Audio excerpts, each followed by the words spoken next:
La tua mente spiccano quando è notte. MR.StrangeTony. Guardi fuori.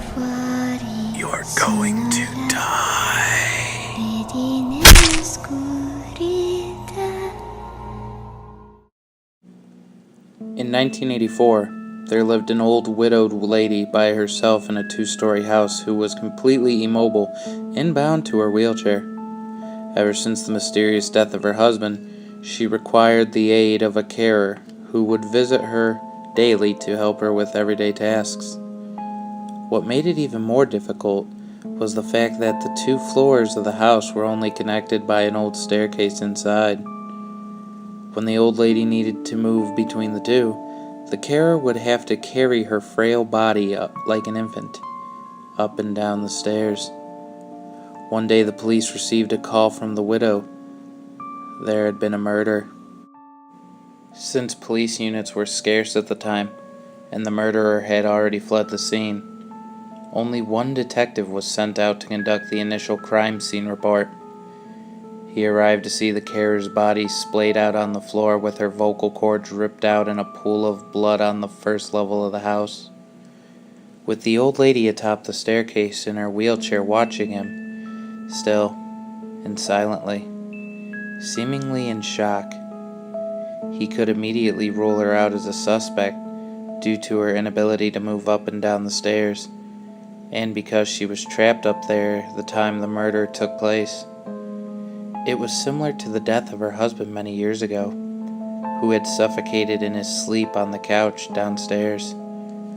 The detective put on his gloves, took photos, swabbed for evidence, and covered the body until the coroner arrived later. All routine business. He scoped the house downstairs for any clues, then asked the old lady if he could look upstairs.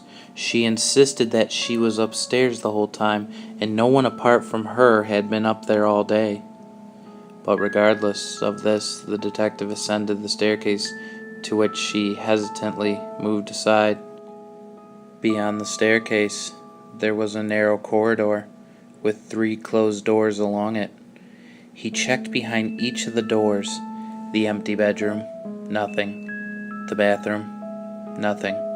He became anxious as he slowly made his way to the final bedroom, where the old lady slept. He opened it, and everything looked normal.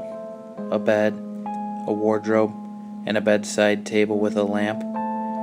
He checked every wall of the room in horror, as it was not what he discovered, but it was what he didn't discover that made him stop dead in his tracks and slowly reach for his gun in its holster. It was a detail so minor that they had completely overlooked it on the last investigation of the husband's death. There was no phone upstairs.